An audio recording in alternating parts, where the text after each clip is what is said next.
Hi, Reverend Tracy Quillen here, and today I wanted to talk about spiritual gifts, specifically intuition.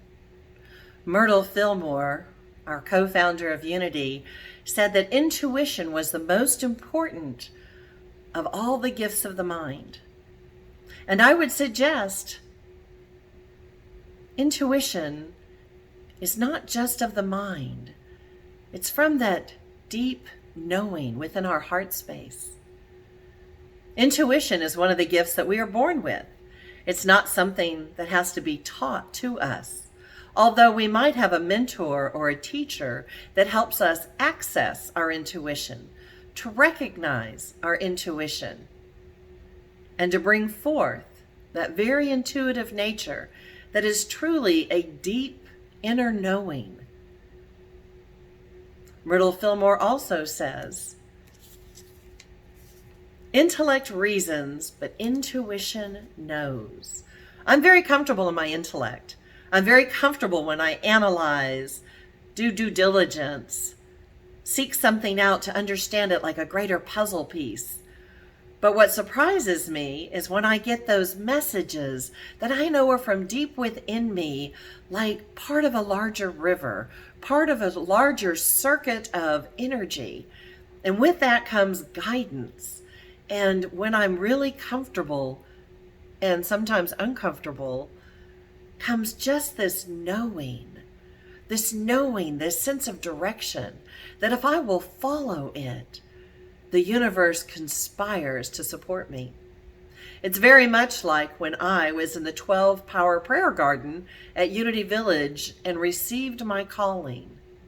It was a deep, intuitive sense, now is the time. It wasn't something that I thought about in the surface of my mind, but it probably was something tucked way back when, because it truly had been about 15 years earlier when I thought about becoming a youth and family minister, and the timing wasn't right.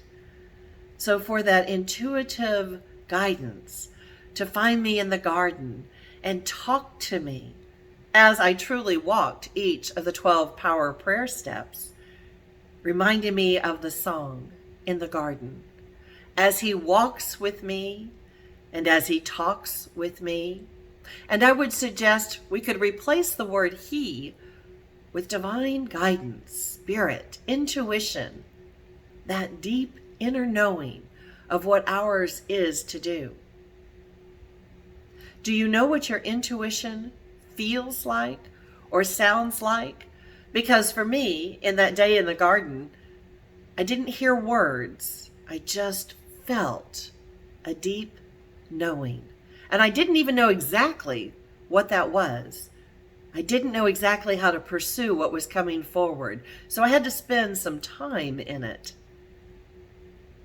Is it possible that it is a word or it's language that you hear that has an intuitive sense about it?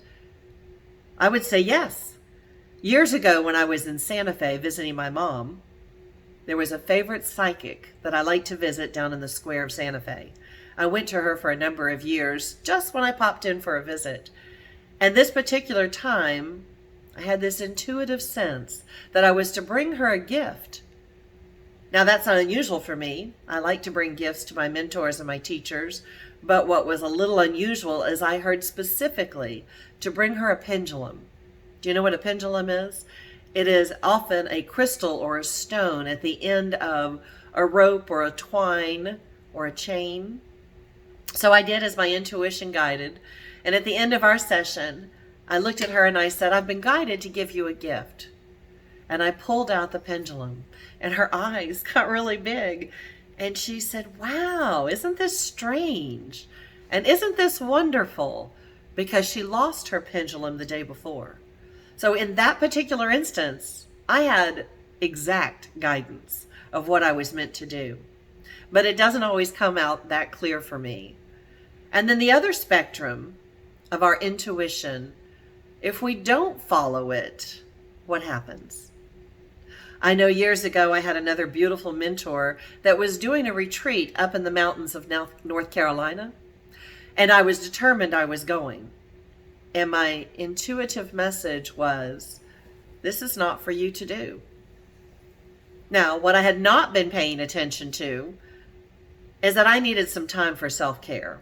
I was definitely burning the candle at both ends, and I was rushing here and there and absorbing everything I possibly could at one time, and I was stretched way too thin. And in that instance, my message was, this is not for you to do. But I didn't know the other part of the message, which was self-care.